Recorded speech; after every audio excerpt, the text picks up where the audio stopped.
வணக்கம். இப்போ நம்ம நாமக்கல் மாவட்டம், நாமக்கல் ஒன்றியம்,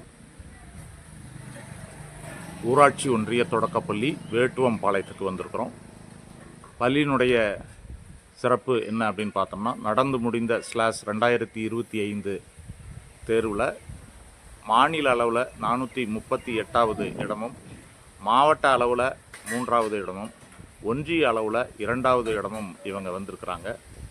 இவங்க அந்த மாணவர்களுக்கு எவ்வாறு ப்ராக்டிஸ் பண்ணுறாங்க, இங்கே இருக்கக்கூடிய ஒரு தனித்துவமான விஷயங்கள் என்ன அப்படிங்கிறத இப்போ நம்ம பார்ப்போம். வணக்கம்.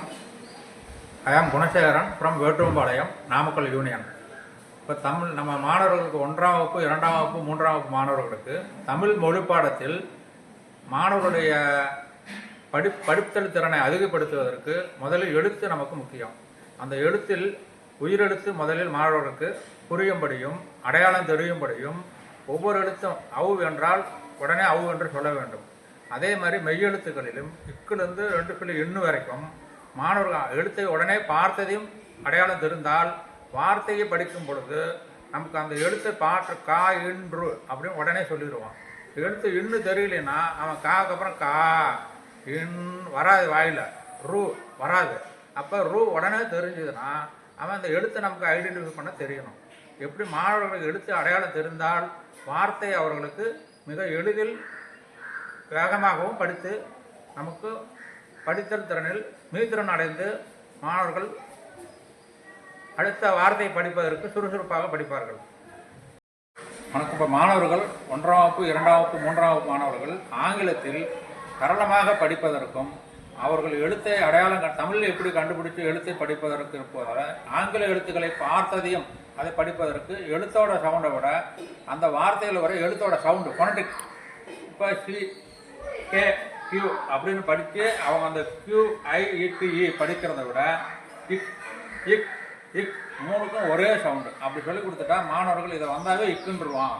இப்போ பிளாக், அப்போ கார், இக்கு ஆ இர் கார், இக்கு ஆ இட் கேட், இக் ஐ இட் கைட், இக் இங், இது ஒரே எழுத்து, 3 எழுத்தும் ஒரே சவுண்டு இங் அப்படின்னு சொல்லி கொடுத்துட்டோம்னா மாணவர்கள் ஈஸியாக ஞாபகம் வச்சுப்பாங்க. அதே மாதிரி கியூ, இதுக்கு இக்கு சவுண்டு, இக் you I it quick queen, இந்த 3 எழுத்தோட சவுண்டு ஒரே சவுண்டு அப்படிங்கிறத மாணவர்கள் மனதில் இடம் பிடிக்க வச்சு ஒவ்வொரு எழுத்துக்கும் அந்த சவுண்டை சொல்லி கொடுத்துட்டோம் அப்படின்னா மாணவர்கள் வார்த்தை எவ்வளோ பெரிய வார்த்தையாக இருந்தாலும் படித்து மீத்திறன் மாணவர்களாக மாணவர்கள் முன்னேறுவார்கள். மாணவர்கள் இப்போ தனித்தனியாக ஒவ்வொரு மாணவர்களும் ஒவ்வொரு மாதிரி படிப்பாங்க. இப்போ எல்லா மாணவர்களும் ஒரே மாதிரி படிப்பாங்க. இப்போ என்னுடைய போக்குக்கு மாணவர்கள் 1ஆம் வகுப்பு அப்படின்னா 2ஆம் வகுப்பு, 3ஆம் வகுப்பு மாணவர்கள் 3ஆம் வகுப்பில் எழுத்து தெரியாமல் கூட இருப்பான். அவனை நான் முதல்ல எழுத்து தெரிய வச்சுட்டு அதுக்கப்புறம் வார்த்தையை புரிய வச்சு வார்த்தையில் 2 எழுத்து முதல்ல படிக்க வச்சு 3 எழுத்து படிக்க வச்சு அப்புறம் சென்டென்ஸுக்கு போயிடுவேன். அதே மாதிரி இங்கிலீஷ்லேயும் ஃபோனடிக் படிக்க வச்சுட்டு அப்புறம் வார்த்தைக்கு போயிடுவேன். ஒவ்வொரு மாணவர்களும் பின்தங்கிய மாணவர்களுக்கு எழுத்து தான் சொல்லிக் கொடுப்பேன். மீத்திறன் மாணவர்களுக்கு வார்த்தையை சொல்லிக் கொடுத்து பேராகிராஃபை படிக்க வச்சுடுவேன். அப்போ ரீடிங் ப்ராக்டிஸ் அவனுக்கு அதிகமாகிடுது. மாணவர்கள் தனித்தனியாக ஒவ்வொரு இண்டிவிஜுவலாக நம்ம ஒவ்வொரு மாணவரையும் அவன் போக்குக்கு தான் நான் போகணும் இல்லையா, என்னுடைய போக்குக்கு மாணவரை நான் வர வைக்க போகிறதில்ல. மாணவர்கள் முடியாதுங்கிற போது அதை இறங்கி போய் எழுத்தை சொல்லி கொடுத்து அதுக்கப்புறம் வார்த்தைக்கு போய் தான் நான் சென்டென்ஸை படிக்க வைப்பேன். என்னுடைய மாணவர்கள் கணக்கில் எப்படின்னாங்க, அவன் வாய்ப்பாட்டை பாட்டு படிக்கிற போகிறது இல்லைங்க, அவனாகவே வாய்ப்பாட்டை உருவாக்குறான். எப்படி உருவாக்குவான்? அப்போ வாய்ப்பாட்டை 9 டேபிள் அவன் படிச்சுட்டானாவே 1லேருந்து 9 வரைக்கும் வாய்ப்பாட்டை படிச்சுட்டாவே அவன் அடுத்த வாய்ப்பாட்டை தானாகவே எழுதிடுவான். உதாரணத்துக்கு ஒரு 25 டேபிள் எழுதணும் அப்படின்னா 1 5 is 5, 1 2 is 2, 2 5 are 10.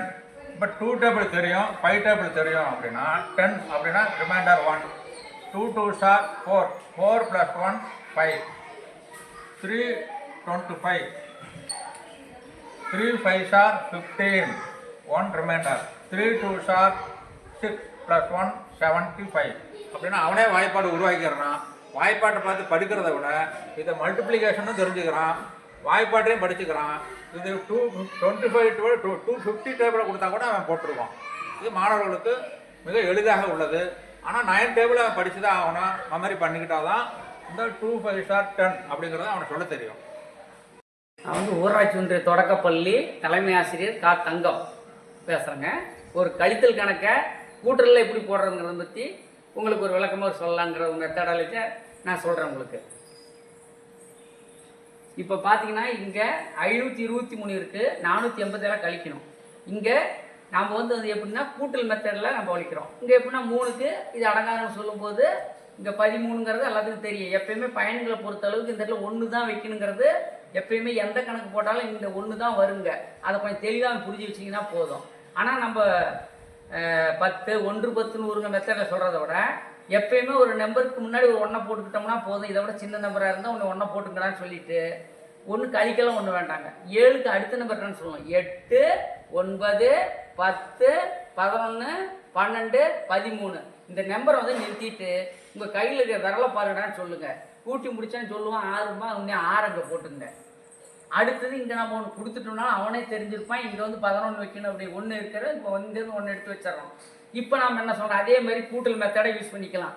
எப்படின்னு கேட்டிங்கன்னா 8க்கு அடுத்த நம்பர் என்னென்னா 9 10 11 3ங்கிறத தெரிஞ்சுக்கோ. அந்த 3 அங்கே போட்டுருணும்.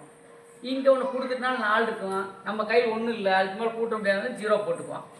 இந்த மெத்தடாலஜி நீங்கள் சொல்லி கொடுத்தீங்கன்னா பசங்க கூட்டுற முறையில் எளிமையாக கணக்கை போட்டுருவானுங்க. இதனால எங்களுக்கு சக்ஸஸ்ஃபுல்லாக வருது. நாங்கள் இந்த மாதிரி தான் போட்டுக்கிட்டு இருக்கோம். எப்படின்னு கேட்டிங்கன்னா வாட்ஸ்அப்பில் வந்து பசங்களுக்கு எந்த பாகம் புரியலையோ அந்த புரியாத பகுதியை எடுத்து நான் வாட்ஸ்அப்பில் என் செல்லில் வாட்ஸ்அப்பில் எடுத்து இந்த வாட்ஸ்அப் வச்சு அந்த இடத்த வச்சு நான் இதில் ஸ்மார்ட் போர்டில் போட்டுருவேன். போட்டுட்டு இதை முதல்ல படிக்க சொல்லி கொடுத்துருவேங்க. சொல்லி கொடுத்த பின்னாடி நான் என்ன செய்வேன் அப்படின்னு கேட்டிங்கன்னா இதை வந்து நான் அப்படியே டிரான்ஸ்லேட் வச்சு டிரான்ஸ்லேட் பண்ணி அதையும் வாட்ஸ்அப்பில் போட்டு வச்சுருப்பேன். அதை கொண்டுட்டு வந்து நான் இந்த வாட்ஸ்அப்பில் இங்கே போட்டு இந்த இதை படித்த பின்னாடி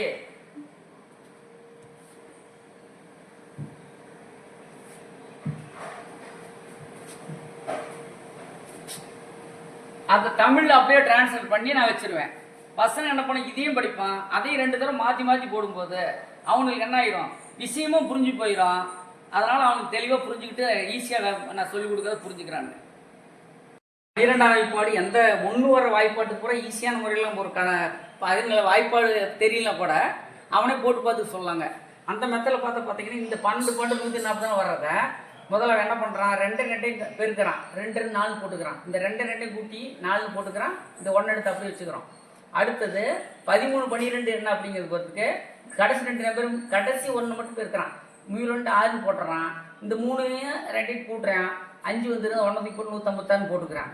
அதே மாதிரி 4 2 8ங்கிற கடைசியில் போட்டுக்கிறான். 4 2 கூட்டிக்கிறான்.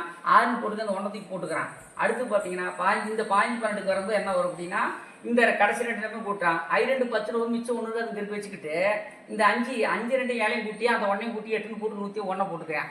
101 போட்டு இதே மெத்தடாலஜியில் அவன் கணக்கு போட்டுக்கிறான். இது கொஞ்சம் பெருக்கல் வாய்ப்பாடு தெரியாதவங்களுக்கு ஈஸியாக சொல்லி கொடுத்தோம்னா அவனுக்கு பெருக்கல் வாய்ப்பாடு புரிஞ்சுக்கும்.